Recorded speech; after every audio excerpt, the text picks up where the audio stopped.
Hey everyone. I am actually at home sick today, feeling horrible. I'm not quite sure if it's allergies or if it's something else, but I figured it would be a good time to go live and address a lot of the questions I've been receiving. So, recipe rehabs are one of my biggest jams. I do it all the time. I have clients constantly asking me, well, I really want to have my mom's famous lasagna. How can I make it healthier?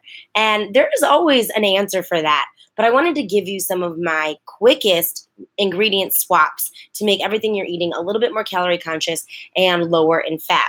So, first things first, anytime a recipe calls for cheese, when in doubt, go for using a hard cheese like Parmesan cheese.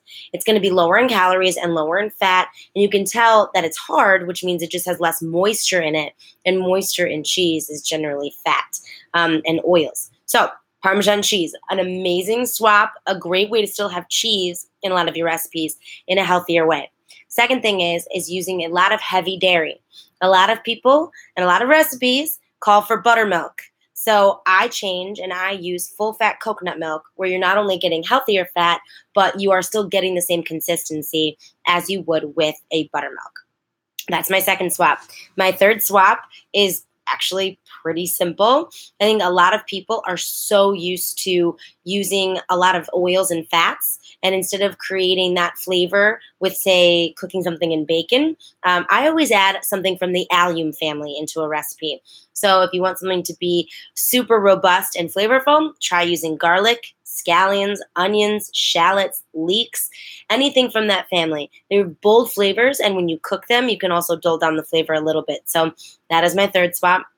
My fourth swap is just going leaner. So let's say you're cooking 7 meals this week for meal prep, and you want to have protein at every meal, which most people do. I would say opt for having fish at least twice a week, and you could do a fatty fish one day like a salmon, and then you could do a leaner fish another day like a halibut, or what I love to make is sea bass, or even just like a shellfish.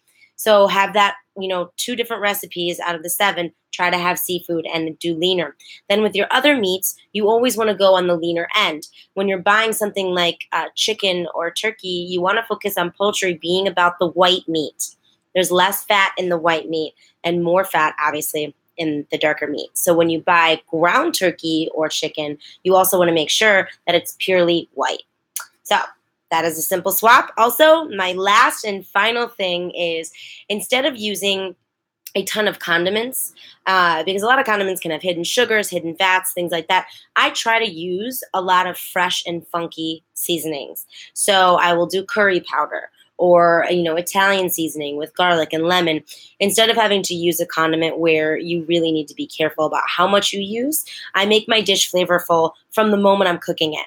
So one of my favorite things for that is especially what I just said, if you're doing let's say ground white meat chicken, for a breakfast hash, I use a low sodium fajita seasoning, and I will do that with avocado slices and pico de gallo on the side, and that's it for breakfast done and go. So easy. So these are my swaps. I love all the questions. Please keep coming back. I'm going to post this, and I am going to be going live every single day now. A lot of this is going to be about food, but a lot of it's also going to be about fitness. So if you're interested in also joining along for the ride, head to livingwithashley.com and see some of the services that I offer you guys outside of being a part of this. Hope you guys all have a really good day, and tomorrow I swear I'm going to have a voice and I will feel so much better. Bye.